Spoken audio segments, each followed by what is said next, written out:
Right. Good afternoon, good evening, good morning. Salibingelela Pelkonal Ziskati. This is 2024. We thought of catching up with the Citizens Coalition for Change, Secretary General, Interim Secretary General, Mr. Sengezo Tshabangu.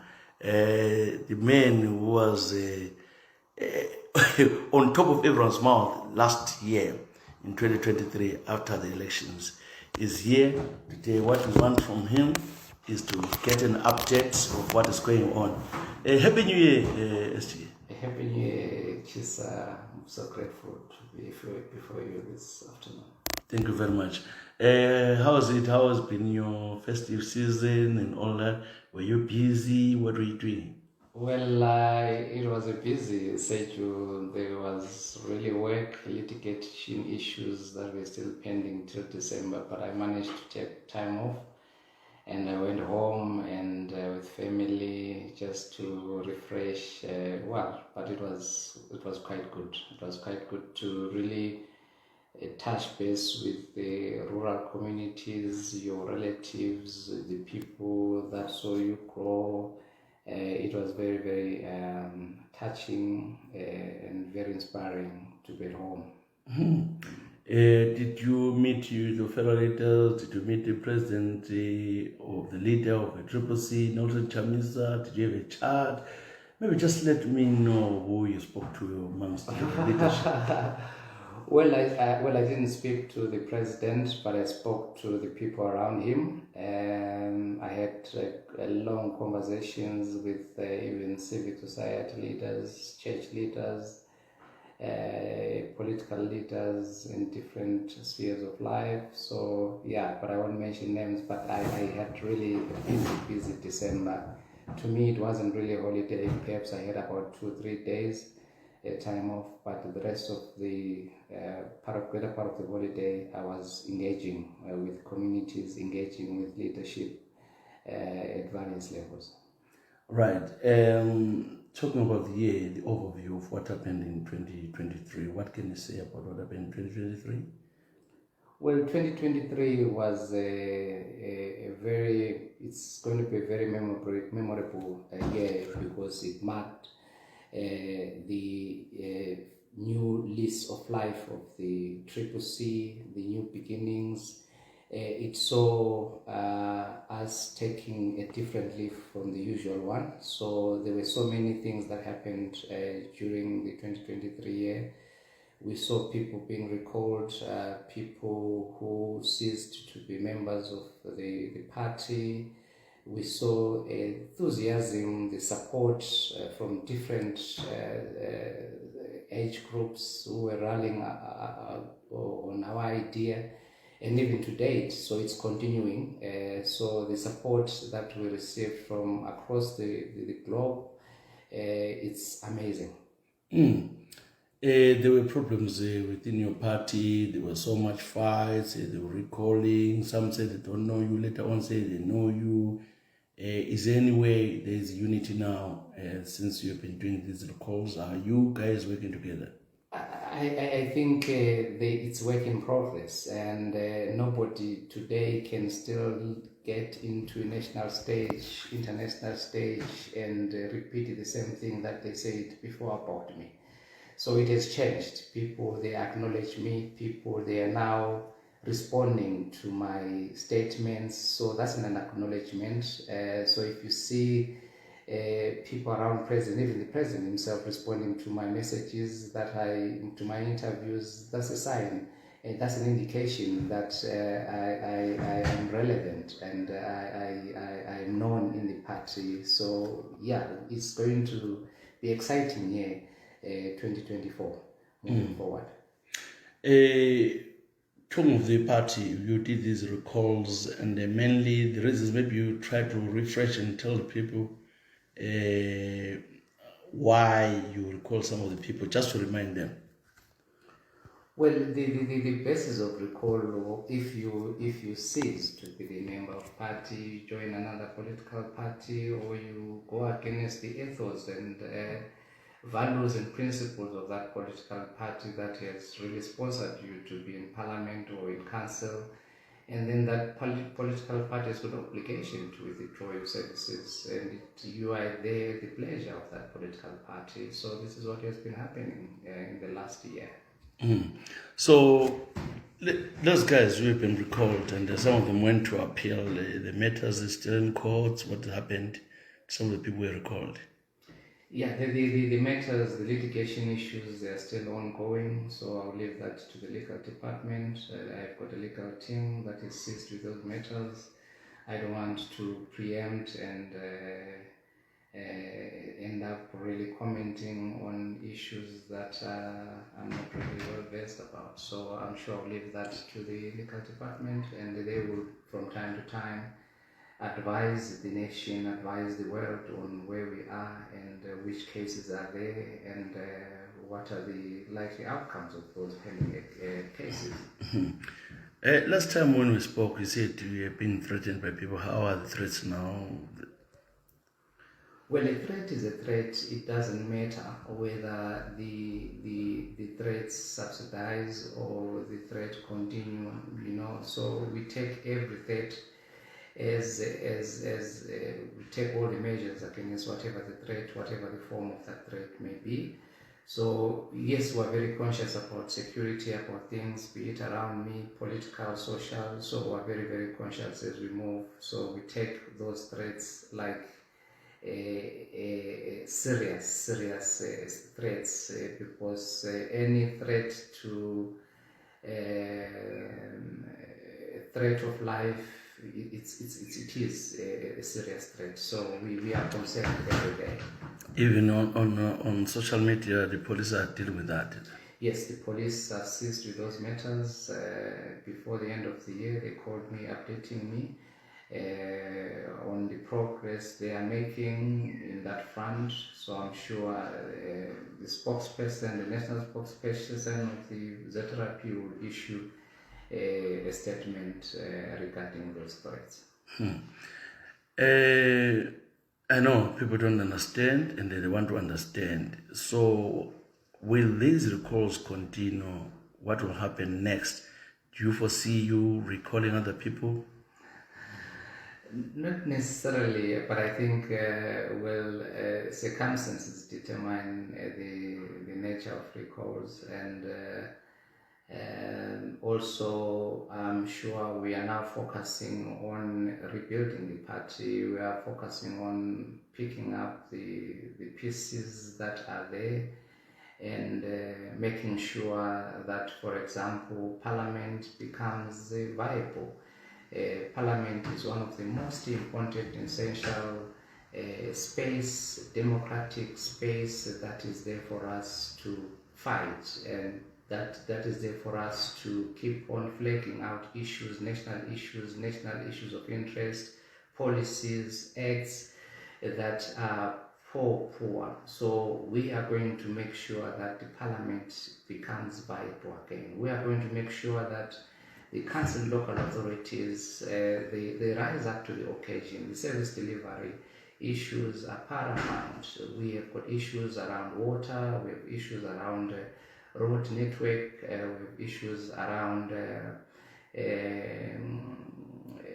water reticulation, issues around the houses. It is an obligation of the government that from time to time there are less privileged people, elderly people who can't put a roof on their heads, on top of their heads. So we have to make sure that we have got national policy that seeks to address those issues, like in other countries where we have houses being built by the government. So we will make sure that the stands are affordable.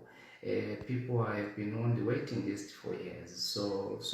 But those who have got money, they come and get the stands, and then if they get those stands, they sell them to other people at a ridiculous fees.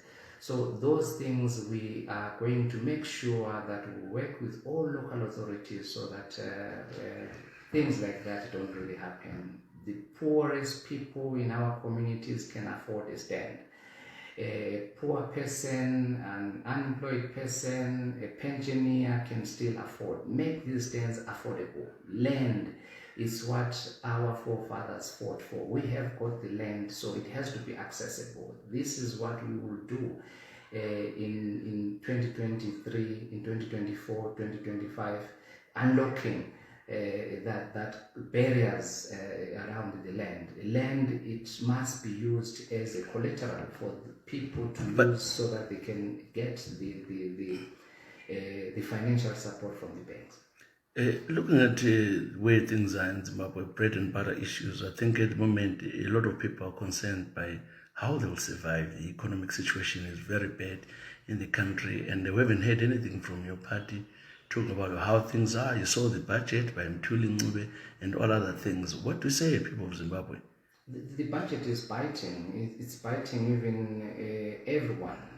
So that was the reason why we were saying our members of parliament were not there when the budget was debated because of some reckless statements, reckless actions that they undertook in parliament. And they seized the opportunity to debate fruitfully, constructively the budget, which is very, very essential. So I have an obligation that the fact that we have got parliament where we are engaging ZANU-PF, members of parliament, they are discussing with ZANU-PF in parliament. That's an engagement, very important engagement in parliament. When they go out in committees, whether it's an international foreign affairs committee, they go together and they carry the message. But have you seen your own? Have you seen your own? Because ZANU-PF MPs will be scared. They won't raise all those issues. But have you seen your own MPs in CCC challenging what is happening now, the state of the economy? Exactly. This is where I'm going. What we need to do, the fact that members of parliament, they are discussing, they are debating issues in parliament with ZANU-PF.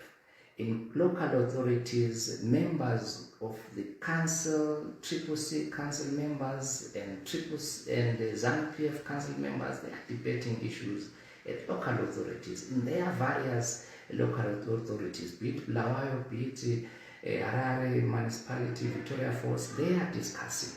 So what we need to do is that the political players, they need to discuss, they need to be talking. So it will be part of my initiative as we begin the 2024 calendar year, that the political players, CCC political players, ZANU-PF political players should come on the table in as much as the parliament we are discussing. But they ain't doing it. So we are going to do that. I'm going to drive that program. It's in my deck and it has to happen. Give me the just a. Do you want your MPs to engage ZANU-PF or do you want your MPs to raise this in parliament? They are already engaging in parliament. They are already discussing. They are already debating in parliament. So what is important, what is missing is the political will of these two political players. So we are going to broaden this kind of discussion. We are going to involve churches. We are going to involve even the members in political parties that are not even in parliament, so that we have got a national dialogue.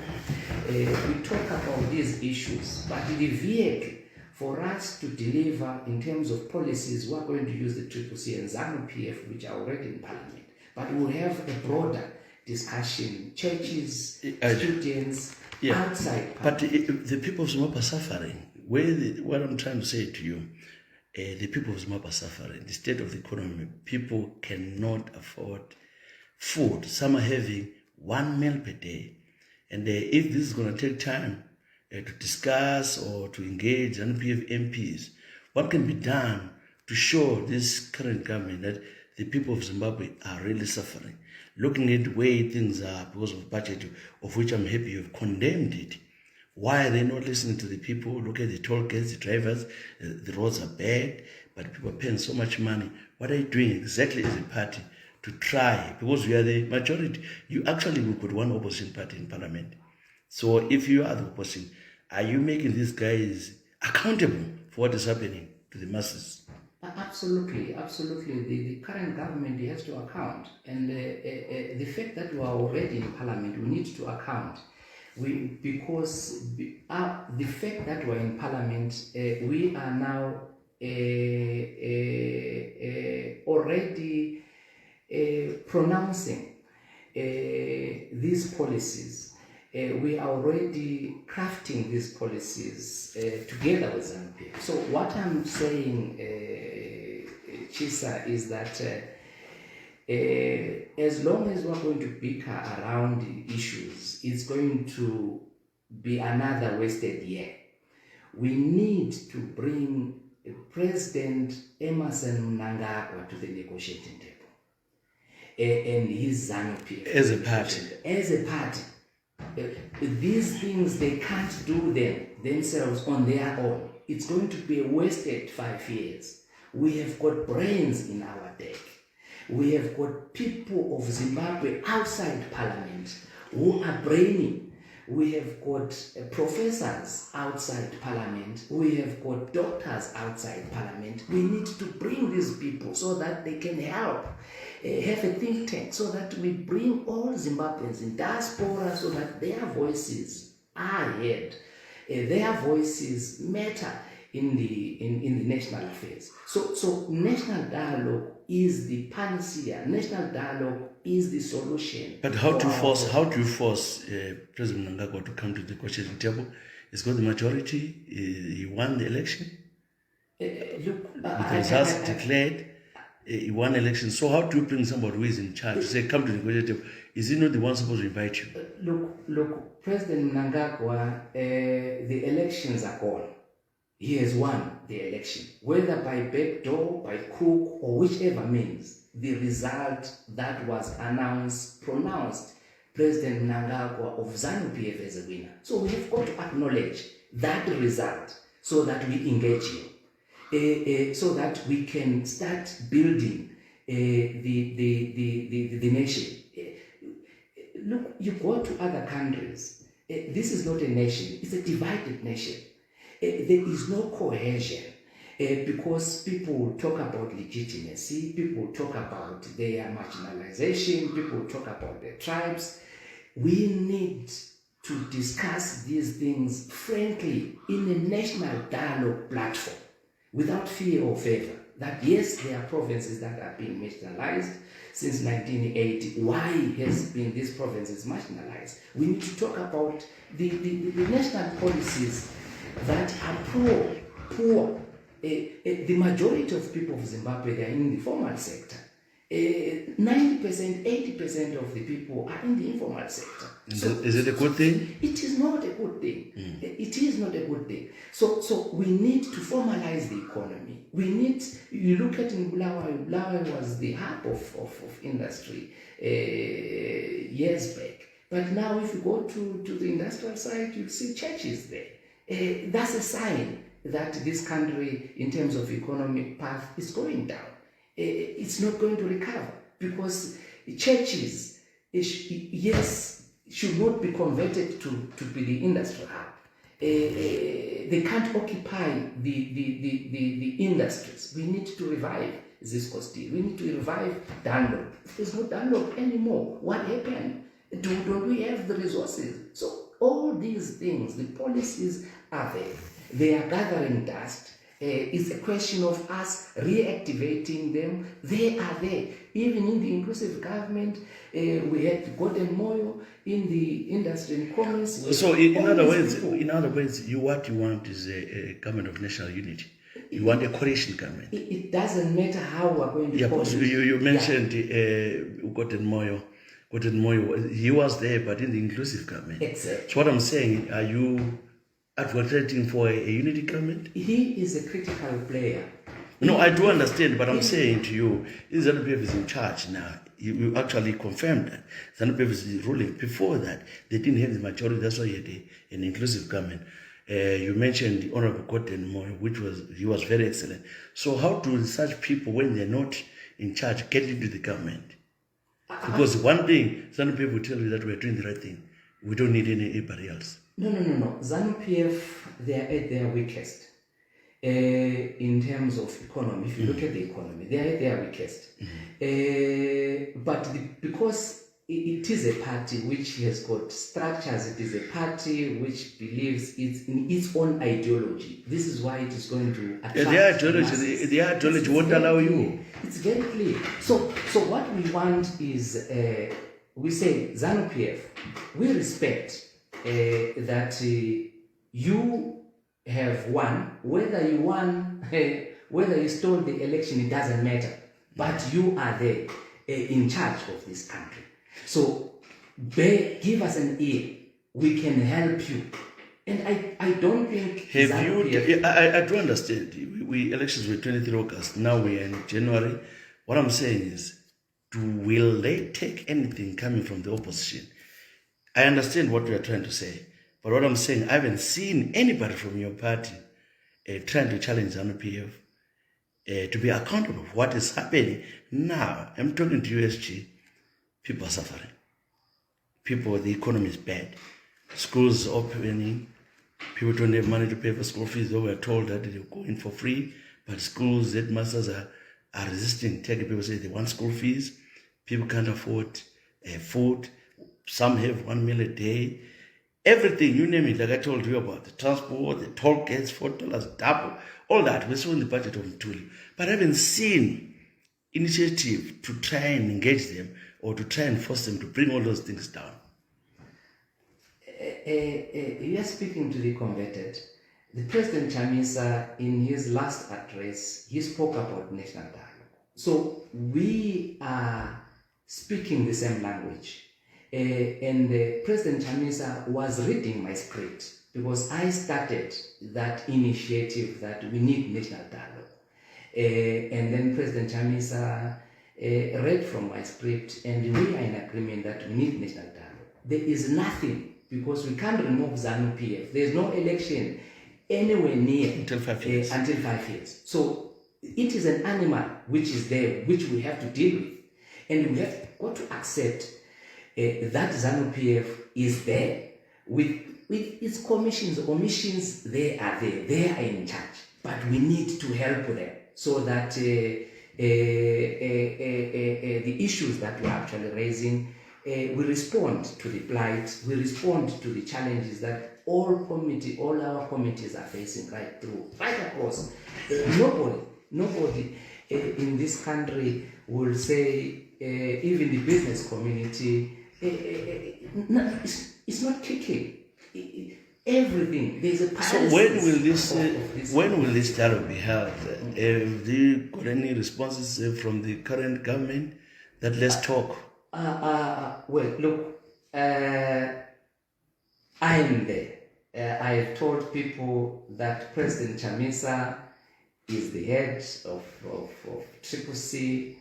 I am the engine of CCC. So I'm redirecting the policy direction in which we are to serve the CCC, in which we are to serve the people of Zimbabwe. So definitely those initiatives would be directed by my office. So there's no doubt, there's no other office that is going to engage ZANU except for me, because I will direct these discussions and I will initiate. When do you think they will start? Because we're trying to save a nation which is suffering, which is facing serious hardship.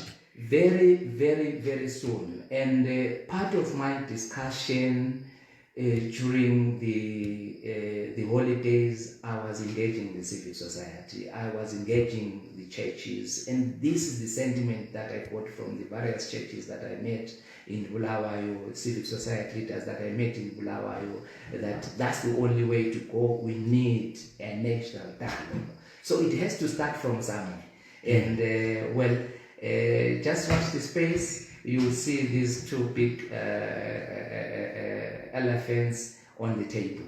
We will bring them. We will use... But when we speak to some of them, do they acknowledge that there is a problem in Zimbabwe? Talking of the economy. Yes. Do they acknowledge the ZANU-PF people?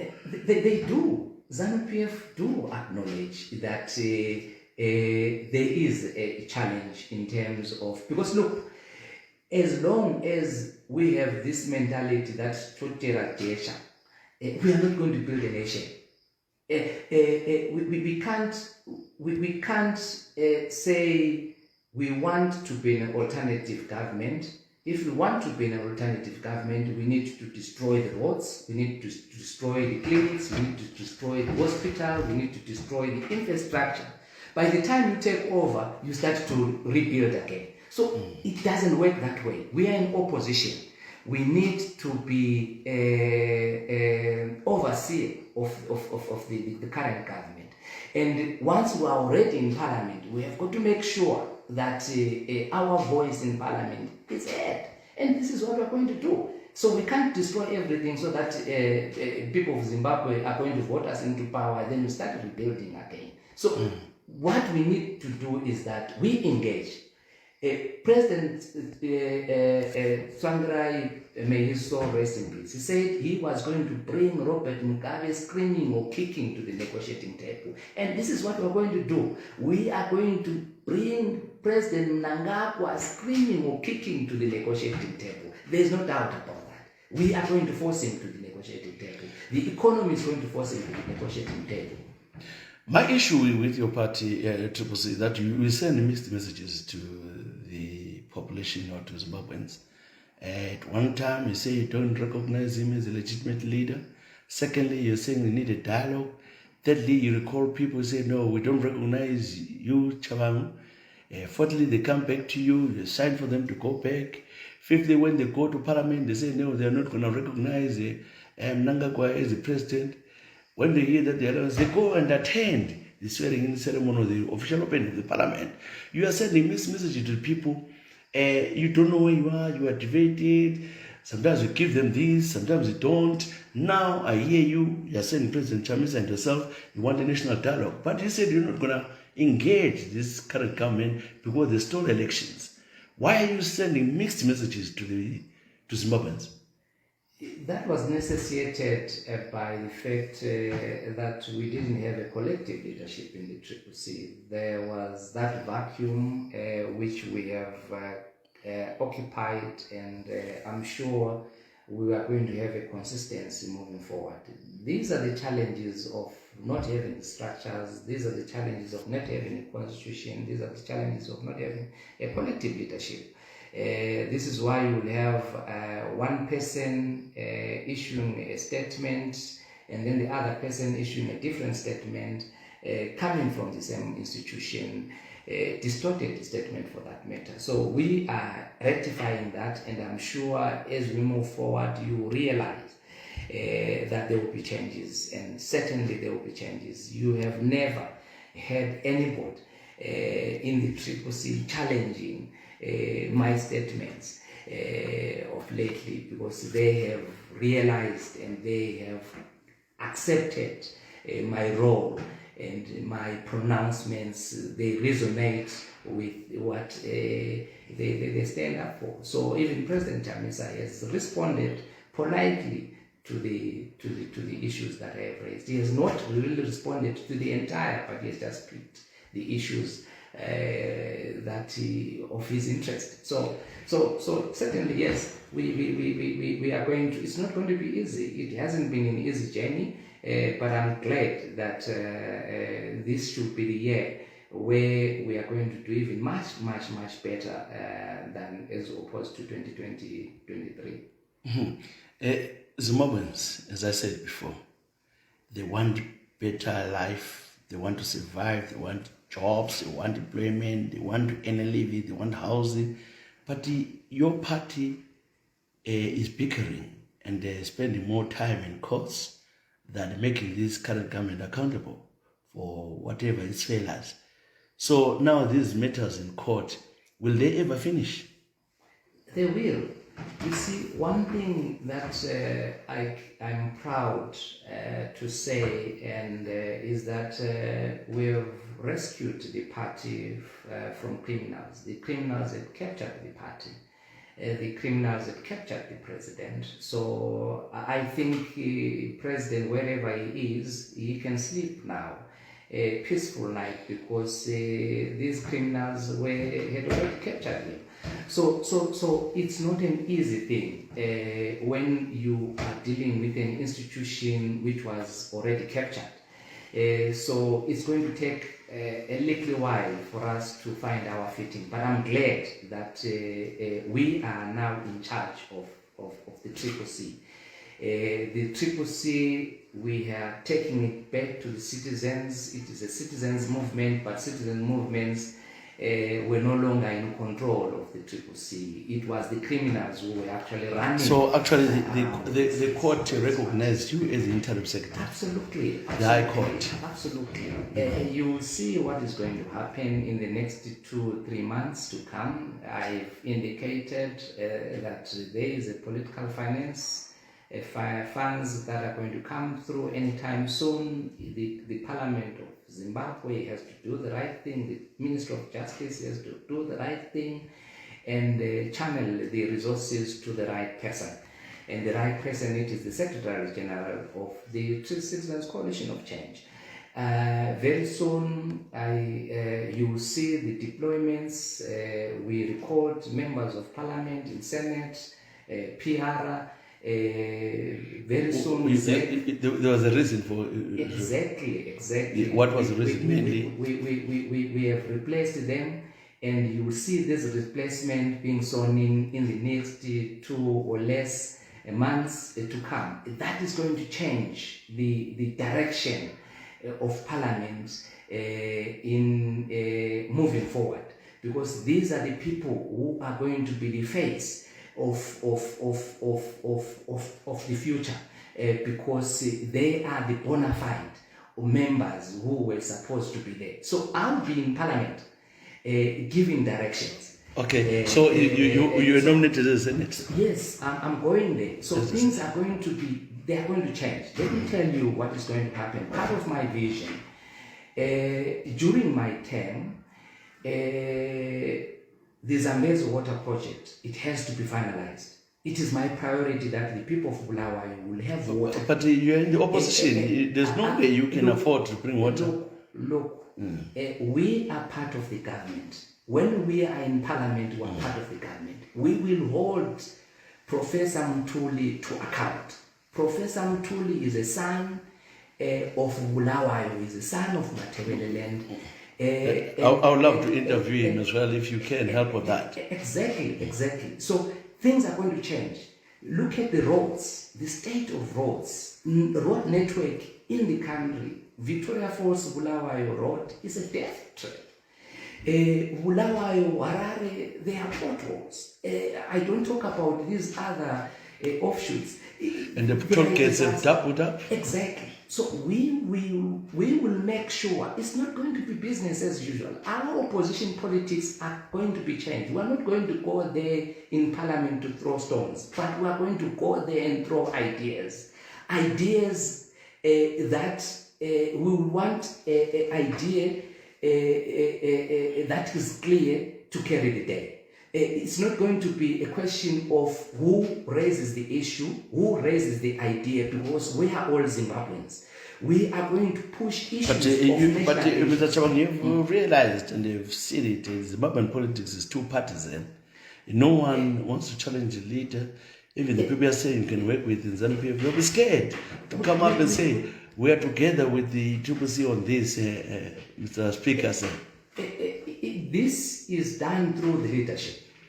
If the leadership is toxic, people on the ground will... No, I'm talking of the other side. Let's say yourself, you managed to convince CCC. Will you convince the ZANU-PF MPs to really hold its party accountable for failures? For instance, if you're talking about that, we need Zambezi, you are failing on this, you are failing on the economy, you are failing on this. Will the MPs belonging to the ruling party agree with the opposition that they challenge the government on that? They have to. Because look, what has been missing is issues of national interest. One thing that should really bind us, there hasn't been this thing which we are all Zimbabweans. If we go to Parliament, if you are in opposition, it's as if you are a foreign, you are funded by foreigners. You are not a homegrown opposition political party. That has been the issue since 2000. But we are saying, look, ZANU-PF, we are Zimbabweans. We may differ in terms of opinion, but we need to treat each other equally. Nobody is superior than the other.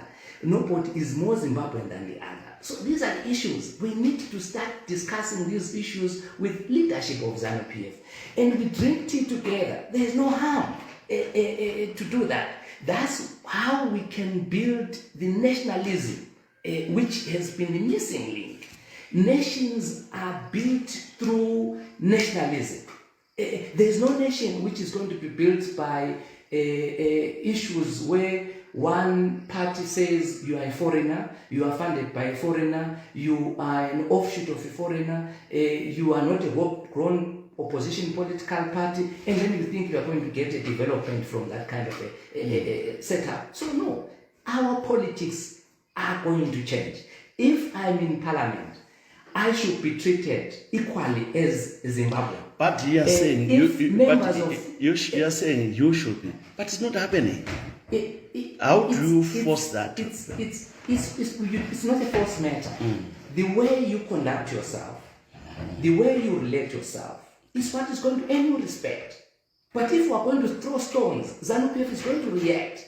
So, but all we want to say is that we need to conduct ourselves in a manner in which we are leaders, in a manner in which we want to improve the lives of the people. It doesn't matter whether we have got different opinions. It doesn't matter whether I don't agree with ZANU-PF. We need to agree to disagree. It's normal. But the culture that we are all Zimbabweans, it has to be cultivated. Okay, talking about the recalls, recently you recalled the first batch of MPs and councilors and the PR people, or some senators. You went on to a word and said you made a mistake recalling the Mavuku one and all that. And I think you advised Zeki that you need to retain him. What happened in Mavuku before I come to this? Well, I'm sure I said the matter is still in court. It's not yet conclusive. So there's an appeal in Supreme Court. So I'm sure let me get that. Right. The other ones we recalled. When you recall an MP leaving out the councillors, the same councillors we recalled, they were voted back. They are in council now. At the same time, the MPs which you recall, they were blocked from participating. How did that happen? Well, we will. I think the legal team is going to explore that. But we've made a petition that those even if you won, as long as you are recalled by the CCC, you can't stand again and use the same banner that recalled you. So yes, there is a petition. I'm sure it's going to be given a date, it's going to be heard, and definitely those will be removed. And it's going to create another by-election.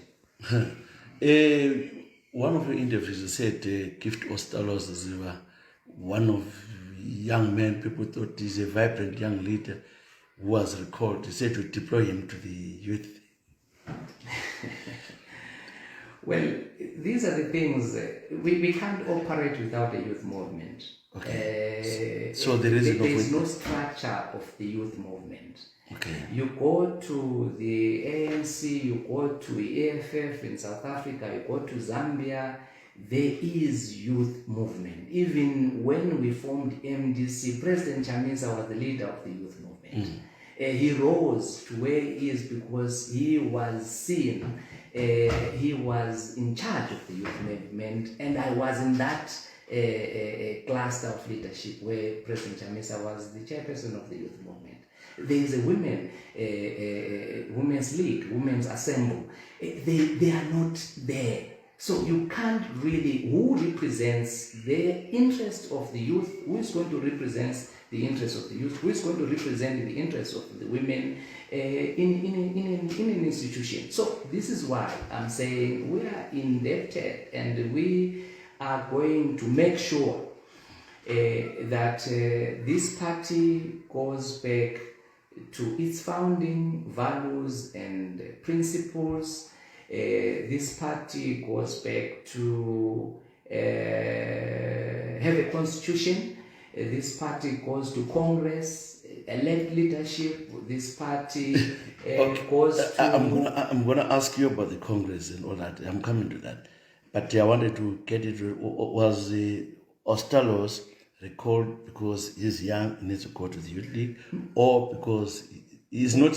He hasn't ceased to be a member, because the people you recall say they've ceased to be members of the party.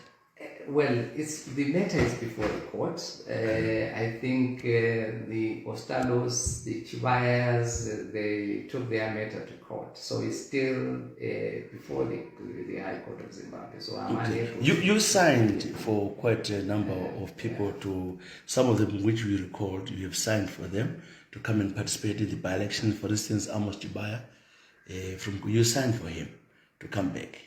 Well, again, whether I signed or I didn't sign. And then he said, and then on the other side, President Chamisa said he signed for Chibaya. So. Well, I'm not at liberty to disclose that information as yet, because it's before the court. So, okay. This way. Or they are challenging the court, but they are participating in the by-election. Yes. So, how can it happen that someone challenges in the court, but it goes on to participate in the by-election? That's what the legal team is going to argue, and they assist with that matter. So I'm unable to give you the answer on that. But let's wait and see what happens in the next month, or before the end of the year, before the end of the month. I'm sure the matter will have been heard by the High Court. Okay, I know it's something to do with legal, but I wanted to know, because Chibaya is campaigning in Kweru, but you are saying in court, Ostalos is going in as Triple C as well, but you didn't sign for him.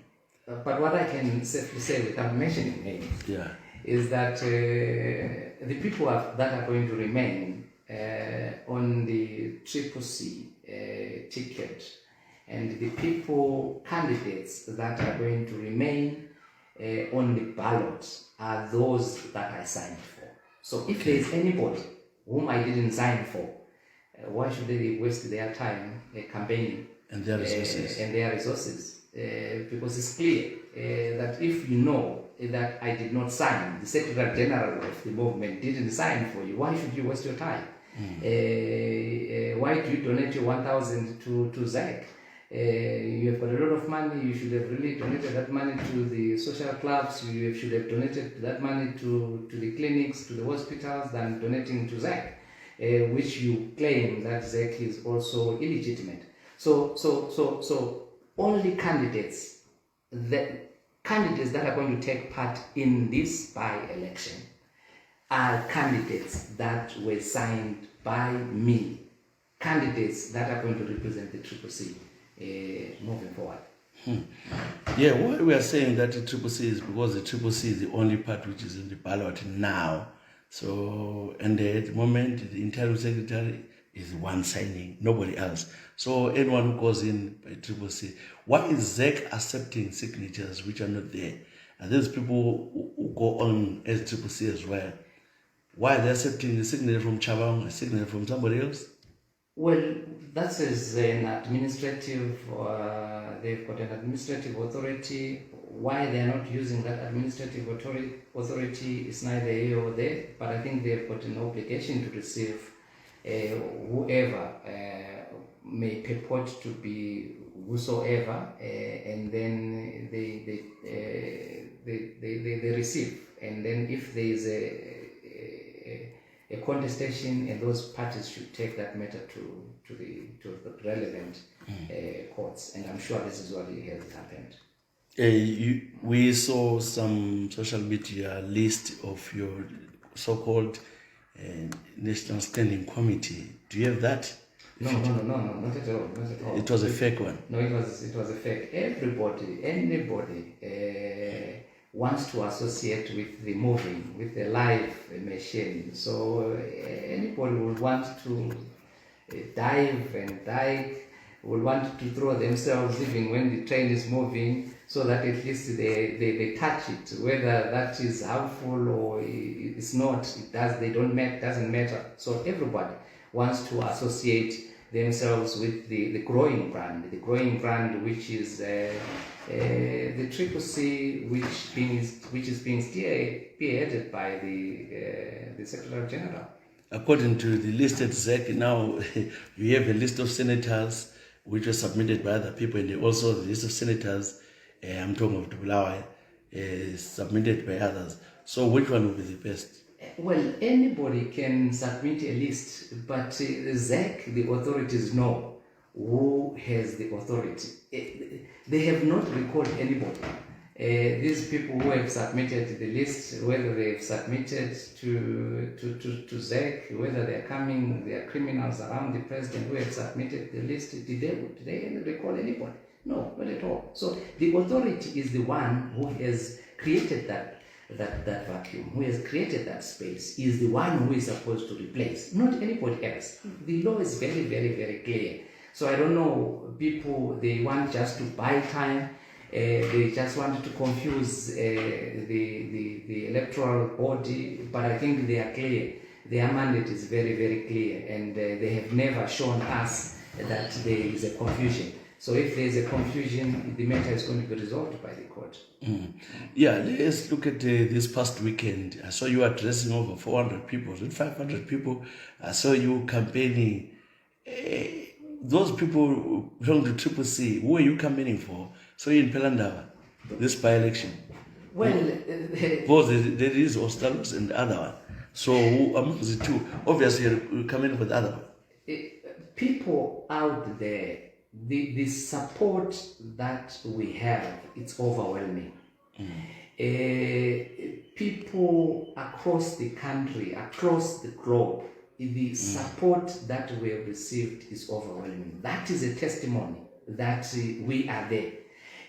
That is a testimony that we mean business. That is a testimony that the idea is alive. So people are supporting our idea of constitutionalism, institutionalism, creating collective leadership, and that's what brings people to our gatherings. And I'll be touring the country. I'll be going to Guero, I'll be going to wherever there are by-elections and meeting these, having these addresses right across the country.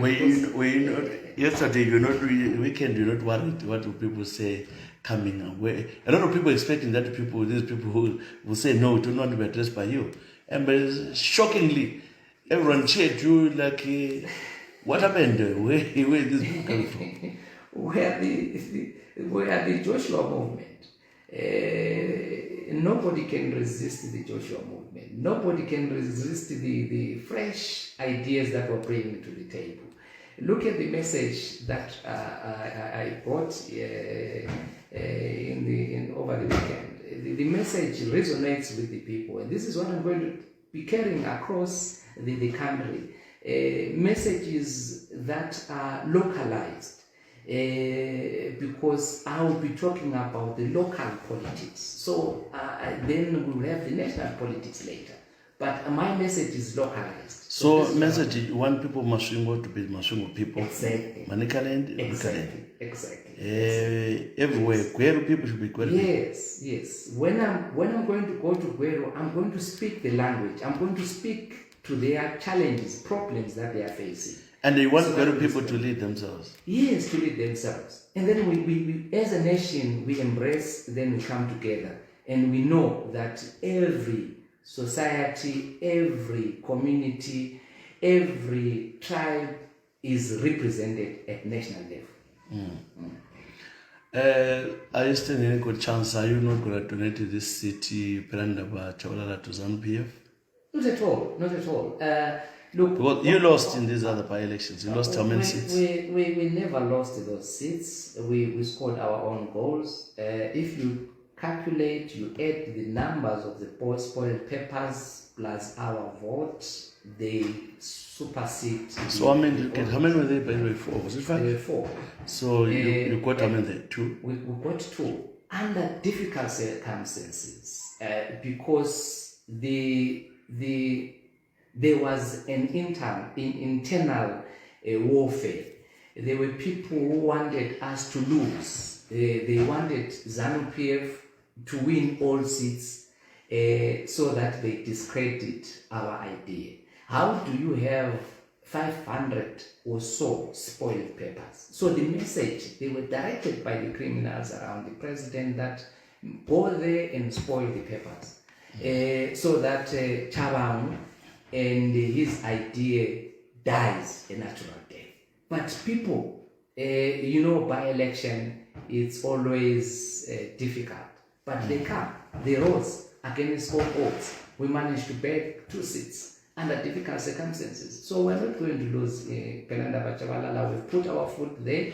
We never put our foot, people were actually... No, what I'm saying, my close, is that if you've got Ostalos, if he's there, he's not removed as Triple C and have another Triple C double candidate, your chances of winning are near zero, because the other party, whether ZANU-PF, stand a good chance because we divide the votes. But I've said that there's going to be one Triple C by the time we get to the election.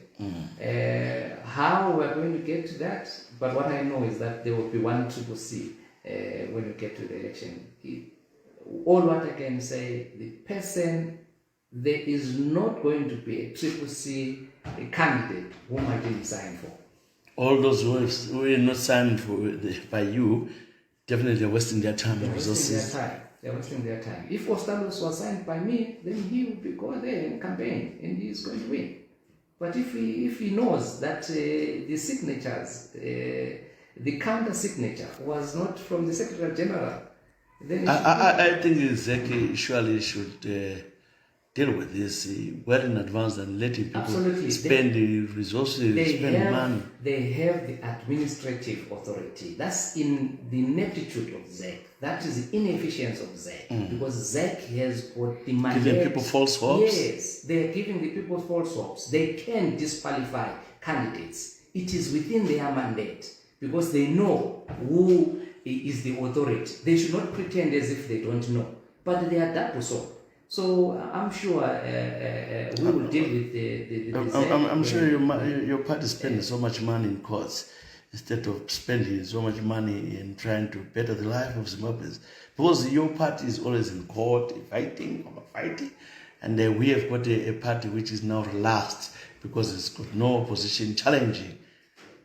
Look, the reason I think we spend most of our time to court is the justification that our courts are effective. Because honestly, the courts are there to educate, to determine whenever there's a conflict in terms of law. So I don't think even those who are opposed to our court judiciary system can still take their matters, even if they don't believe that our courts are still viable, are still a vehicle that we can use that can deliver justice. But it may affect that we still keep on going to these courts. It shows that they are effective. That's a vote of confidence to our judiciary system. It's not me. It's even President Chamisa agrees because he will take the matters to court. But on the other hand, the criminals around him, they will say the courts are captured. But the mere fact that they are taking these matters to court is a vote of confidence to the judiciary system. This is what I'm saying. Yeah. This is what I said earlier to you. You are saying you don't recognize the current president. But what are you doing in Parliament? Why not all of you come out? Nobody can come out from Parliament. Parliament is... Yeah, but when I'm saying, your party is saying, the elections were stolen, we don't recognize them, Nangago. Criminals around the president tried to push that narrative that parliamentarians should boycott in mass, and they refused. So in other words, that's what I'm saying. I said to you earlier on the double standards. You're double dealing, double standards, mixed information. Zimbabweans look like the people want to go to parliament for their own benefit. They are no longer for the people. Because if you tell the people out there, 20 more votes and they were supposed to, at the same time you go to parliament and participate. No, we are going to deal with that. Give me time. I'm going to deal with that. My office is going to deal with that. I will tell you, those who people underrated me from the beginning, they are beginning to believe the narrative out there has changed. There are people who dismissed me from the beginning, And today, there are people, the same people who dismissed me from the beginning are the same people who are actually raising my bar. There are the same people who are actually want to hear more from me. And there are people who are saying, we were zombies. We have been made zombies. And through your bravery, through your charisma, we can start breathing again. So definitely, this is going to be a thing of the past. This movement is going to grow stronger. We are going to be much more stronger than we were before. I know in Parliament we've got the power, it's generated everywhere. But why is in your party people continue to work for the party? You can see Ostalos still speaks on behalf of the party, and all these people are working. You haven't changed from speaking on behalf of the party, or this is a spokesperson for the president? Yeah, absolutely. I think we are putting it right. The president will appoint whosoever he wishes to act on that capacity, because that person will be speaking on behalf of the president, at the same time speaking on behalf of the party. But in terms of our constitution, I'm the chief spokesperson. The president is the chief spokesperson, so is the secretary general. So I think those matters are going to be resolved by the Congress, and we endeavor that we will organize the Congress. When do you expect to organize the Congress? First quarter. First quarter now, January to April. To April, we should be having a Congress if work goes by the book, because we need a leadership that can carry us forward. So all positions are up for grabs? Absolutely. Including the president? Absolutely. President has to go through the channel. There are no sacred cows. People need to, he has to be nominated. President Tsvangirai will you contest? Are you contesting these elections? Who? Yourself, when you... Contesting? Yeah, when you come for the Congress. No, I don't. It is the people. It is the people through nominations. Provinces are going to nominate. So in 3 months' time, Mr. Tshabangu, if you hold the Congress and you're out of that, you're no longer... Absolutely. We are going to make sure that if we need more time to establish the branches, because it's going to be a lot of work. We need to establish the branches first. We need to establish the districts, establish the provinces, and then eventually the national. So it's going to take a bit of time. But,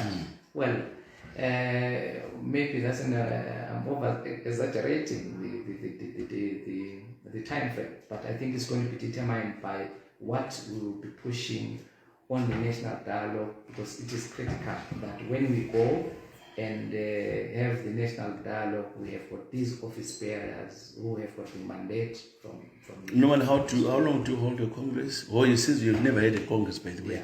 Yeah. So this is a party just formed in 20... Yes. This will be our inauguration Congress. Okay. Right.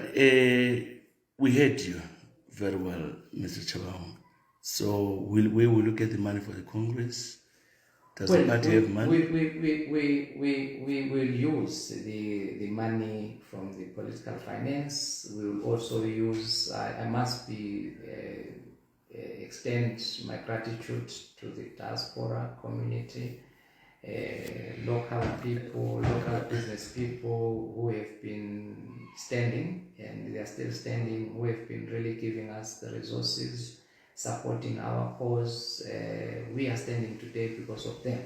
So I want to extend my gratitude to them. Some diaspora people have been complaining that they don't know where the money is which they contributed to your party. Where are the funds? Where are the finances? Who is in charge of Triple C finances? This is a part of revamping the party. This is the part of the idea that we need the principles of justice, principles of accountability and transparency to prevail all the time. So yes, we have heard them. Yes, we hear them. Yes, we will respond to them. Those who received that money from the diaspora, they need to account. Those who are afraid of accountability, they are already talking about forming another political party. But it doesn't matter whether they go and form another political party, laws of this country, we will visit them wherever they will be, because they need to account. The monies that they received under CCC, every cent is important. They need to account. Whether it's diaspora money, whether it was intended to buy the president his armored car, we will make sure that every cent that was contributed is accountable. That is my responsibility. But we haven't seen the money yet now. I will be writing to the president very soon, like I indicated in my different forums that I written to the speaker, advising him that the current leadership shall remain as it is until further notice. I've written to Ziambi, giving him the credentials, the bank accounts, and the... Whose bank account is that? The CCC bank account, where I'm the signatory. And how many of you are there? Three. Three of you, Yeah, okay. 3 of us. Yeah. Okay. Yeah. So, I'm wondering why we hear so many calls from your current MPs, but why in public they denounce you when privately they call you, they're scared to be recalled. So in other words, I'm telling you that most of your people there in Parliament, they are there for themselves, not for the party. But because when they come out, no, we don't know Tshabangu. Now some of them will send messages. They are scared to be recalled. What type of a system is that? A Parliament caucus is an independent forum. Well, fine, they take the direction from the party, but when they meet, when they discuss Parliament affairs, they are independent, separately independent. So it becomes very difficult when you are in leadership and you are not involved in that kind of a caucus. So you can't really plan, because there will be a discourse. If you are outside Parliament, you can't discharge duties. Why are they not openly? Once we go into Parliament, then things will change. Things will change, because we will be giving the party position direction, and we are going to work. We are going to achieve more than as we are operating now from outside Parliament. So definitely, I can promise you, I can promise the people of Zimbabwe that the politics of yesteryear are gone. Zimbabwean politics are going to change. Zimbabweans in their different spheres of life, they want change, and that change will only come when we work together in Parliament, and when we have the national dialogue, when the political players come together into the negotiating table and negotiate about these issues, national issues of national interest, and then that's the way to go. This is the only way we can... but my question is, why don't want to go public in support of you, but privately they're busy? Your calls here say this is MP for this area, the messages you are reading, MP for this area, good afternoon SG, good evening SG. Are they scared to be recalled? What? Because there has been a disconnect. There's been, you talked about inconsistency in terms of information. So yes, I can't blame the Parliament for that, because they don't know who they should listen to now. Because there are criminals around the president who really give them a word of advice, and then there's Secretary General who is outside Parliament who also want to direct them. So they are caught in between. But look, I have been engaging them even over the holidays. Members of Parliament, they are very clear that they will support the cause. The reason why they are still there, that means they support my cause. If they didn't support my cause, they would have really resigned in mass. But the fact that they are still there, they recognized me as the Secretary General, and they recognized me as the authority which can recall them and which can replace them. There are no business people, leadership, or outside or in Zimbabwe, in South Africa, or elsewhere. We've tried to bring you together with Nelson Chamisa to speak. Well, there is a church's initiative. Church leaders are still discussing, and I'm sure leadership is discussing the assist. There is a conversation. I may not reveal to what extent, but there is a conversation. And the last when I want to talk to you, there were people who were sent by President Chamisa to talk to you. Yes. Are you still talking to those people? The conversations are still ongoing. So, but I can't divulge the details now. Yeah, I know I've spoken a lot, but finally, when we talk about the laws in Zimbabwe, when looking at the constitution, do you believe that the issue of recalling should be removed so that the people are free to express themselves, especially in Parliament?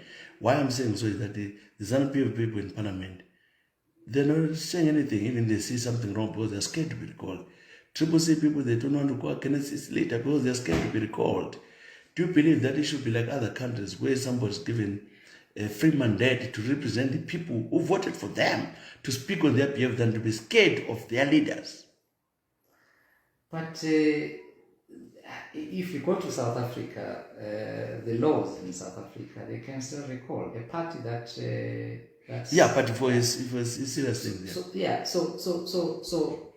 it's debatable, but because those are deployees of a political party, people should not fear of being recalled as long as you are within the confines and dictates of that political party. It is critical that the political party that sponsored you. But do you know why you're talking about South Africa? Why I love South Africa is like a proportional representation. The party itself is one on the ballot paper. Then they select people accordingly to say you're going to Parliament. They agree with the recalling. But let's say Ezra goes in there in Popoma and wins elections because of being him. And then because he belongs to this party and is recalled. That's what I'm saying. Do you think this law needs to be changed? Unless in Zimbabwe as well, we change and we vote for a political party then nominates people. But the people of Zimbabwe rejected the hybrid system when we were doing the constitution in 2010. They rejected the best electoral system. So they want the first past the post, and that's what they believe in. So in that regard, yes, it is the people who will have really voted for that particular individual, but it is the party. People vote for that individual because they believe in that political party. They believe in the policies of that political party. That political party is going to bring the change. So you can't take away the right of that political party to exercise its mandate on its elected leadership. So it's debatable. Why don't we have ZANU-PF members of parliament? Members of ZANU-PF of parliament, they go there freely. Even before, when we were under Moken Zwangarai, people were there to express themselves. But the recalls never started with me. President Chamisa recalled one of the brilliant guys in parliament, Merazi Kwisai, and he was recalled. And nobody said anything. At that particular time. He did recall Coupe. Exactly. Coupe also recalled people. Douglas Monzola also recalled people. And people, they are now talking about Tshabangu. Why Tshabangu is recalling? It's now as if... but do you think you have fixed Blawa now, looking at the way things are? Blawa is going to shape. Blawa is going to shape. You put the sons and daughters of Blawa. I was there in Penanda, Chabalala, the enthusiasm, the support, the cheering, the happiness. I saw the video. It was overwhelming. I was touched to see the people of Bulawayo coming together, supporting this kind of an idea. And I'm clear, very, very clear, in relation to what transpired in the council. the people of Bulawayo, and I want to reiterate it, it doesn't matter where water will come from, at whatever cost. People of Bulawayo, they want water. So that is the message that I'm giving to the councillors of Bulawayo. They need to have this bearing that the people of Bulawayo, they want water. At whatever cost. The cost it's immaterial. The government of Zimbabwe has got an obligation to provide water. It is an essential commodity. So definitely, we are going to, I'm going to check all those councillors who went on mute when there is a debate about water. What do they stand there for? So they were not there in the debate? They were there, but they were mute. They never voted on a motion of water. So I'm saying this is what they need to tell us, because our politics is different. These councillors need to, I'll be calling them very soon for them to account, to explain. There is an emotion about water. Share your views. What do you say about water in Bulawayo? Bulawayo is dry. They just went mum. They went on mute. And were they elected to go there and be on mute on a very national subject, of a very, very important subject, which Bulawayo is daring and is in need of. We have never built a dam in the last 15, 20 years or so. So there is an initiative to build a dam. Whatever cost, it's neither here or there. It is the desire. What is best for Bulawayo to have even the water, which is expensive, than not to have water at all. These are the things that we need to be engaging with the residents of Bulawayo and the councillors of Bulawayo. So definitely I'll be seeking explanation from the councillors who went on mute on the national, very, very important national question, which was... So you wonder if they go to Harare, will they talk when they can't talk in Bulawayo? Well, these are the things, because people, when they are elected, there are no checks and balances. There are no clear mandates. Lina umsebenzi law. What do you want to achieve in your first 100 days? What do you want to achieve? What are your short-term, medium-term, and long-term goals? The party hasn't put those in place. The targets, we don't have targets. We are just an operating party without targets. So the Council of Bulawayo should be given a target. That what are your short-term, medium goals? What are your medium-term goals? What are your long-term, medium goals? By the time by the AAA ends, Mayor, tell us, why didn't you achieve A, B, C, D? What were the obstacles? What caused you to fail to meet your first year,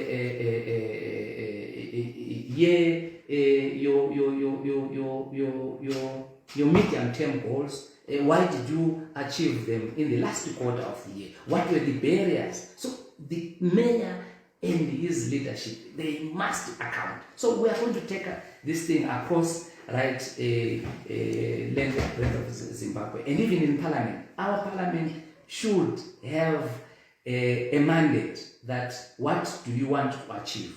Let's go to the bills that are there, pending bills. We want these bills to be passed before the first quarter, the second quarter. So we need to operate with targets. This is what we're going to do. Okay, so I think we have touched almost everything. SGR, I don't know your departing thoughts. What do you want to say to the people out there, Zimbabweans, who are watching and listening to us? Some of them who are going to listen tonight. My fellow countrymen, we are going through a rough patch as a political party. We are going through a rough patch as a nation. We are trying to build a political party which is going to be a vehicle, which is going to carry the programs, the ideas, which is going to change the people's lives and occupy these spaces, fighting zones, be it council, be it parliament, be it senate. It is the triple C, which is the vehicle that we're talking about, and it is the triple C which has to come and rise above the occasion. So give us time. Give us the support as we share off, as we start the new year, and I can promise you that during my time, this year is going to bring a lot of changes. We are going to make sure that this party goes back to its founding principles and values. This party goes back to the Congress. This party goes back to its leadership. We have a collective leadership decision-making process, and this party becomes viable once again. So definitely, this is a year of engagement. We are going to engage with citizens. We are going to engage with stakeholders. We are going to engage with diaspora to hear their voice. We are going to engage with Parliament. We are going to engage with ZANU-PF. We are going to engage with the broader spectrum of political parties in Zimbabwe, so that at least we have the national dialogue. So it's going to be a year of engagement. So put fast in your belts. It's going to be an exciting year. We are going to engage with you, citizens of Zimbabwe. We love you all. May you please bear with us as we go this rough road. Thank you very much. So you travel on your own, still doing your work. You're not paid. You move around. I remember I was trying to help you, especially with transport and all this. Because now you took a lot of time trying to come here. You say you're looking for transport. I thought you've got cars, you're a rich man. But you're an ordinary person. Not at all. There are people who are actually helping us in terms of mobility. There are people who are actually people were sympathetic to the cause that we stand for. So I'm so gratified. I'm so humbled by the support. I've got security personnel that I move around with. They have been taken care of by the diaspora, by the people who love, who want to see change in this country, people who believe that I can steer this political party into the right direction. So I'm so grateful that there are people out there who support this initiative, who support our idea. Okay. So I'm very, very, very grateful. Good luck, Mr. Tshabangu. All what we need as Zimbabweans, we need a better country for our children. We just need bread and butter issues to be addressed because people are really suffering. I'm taking this warfare to the international stage. I'll be engaged in international forums so that they understand our cause, they understand what we believe in. So very soon, thank you very much. International media, international agencies, so that this is not a Zimbabwean thing, but is an international thing, because Zimbabwe is one of the it should start be living again within the family of the international union. So definitely we will make sure that we've got a voice that speaks from the opposition about Zimbabwe. No, well done, thank you. This is Sengezo Tshabangu, Interim Secretary of Citizen Coalition for Change. The interview. Thank you, sir. Bye. Thank you very much.